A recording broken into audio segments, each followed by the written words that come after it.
Right, CPL Qualifier 2 between the St. Lucia Kings and the Trinidad Knight Riders. Who's going to join the Ghana Amazon Warriors in the final of the CPL?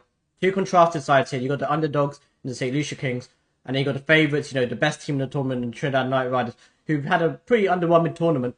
But with the Qualifier 2, it's all about who can perform on the day. In this video, we're going to talk about key players to watch out for, matchups, and what might influence who I think is going to win the game.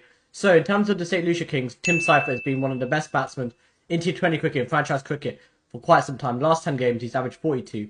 Our striker 174 at the top of the order. But his game against spin is so good now that if he can get the platform and get them off to a good start in the power play, he can target the spinners of the Knight Riders, Narayan, Tariq, and also Akil Hussain in the power play. So he'd be really important for them in terms of getting a good start. And then you got Roston Chase, Mr. Reliable, who's been really good with the bat, averaging 42 a strike at 150, which is really good. And then Tim David, the best finisher in world cricket, in my opinion. He's been a bit out of form in the last couple of games. But, as I said, form does not matter. It's all about who can perform on the day. And he's a match winner.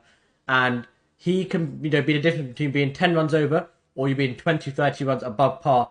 Or, in terms of chasing the game, he can win your game from out of nowhere. And in terms of the bowlers, they've got the seamers out, Zari Joseph, etc. But Shams is going to be a really important bowler for them in terms of taking wickets in the middle overs and targeting Pooran, Pollard, who struggled against leg spin a little bit. And, spinning the ball away from Pooran, he's got the googly, and he needs to be really accurate and have his lines and length correct, on point, hitting the stumps as much as possible. He's got a strike rate of 12, economy rate of 7 in his last 9 games with 17 wickets. Those are great numbers. And in terms of the Knight Riders, there's so many players we can talk about for the Knight Riders, but let's talk about the opening partnership in Munro and Hales. They haven't been the greatest, but they're so dangerous, and the reason why I picked them is because they could easily get the Knight Riders to 100 after 10 overs and, set the game ready for them. And, set the game for Pooran, who, had a brilliant innings last game. One of the best T20 batsmen in the world when he's on form. And you got Pollard, who's averaging 77, 180 strike rate in the last 10. Andre Russell can get some runs. And in terms of the bowlers, though, that's where I think the game's going to be won or lost for TKR, is their spin bowlers. Usman Tariq has been brilliant with his mystery spin. He's different.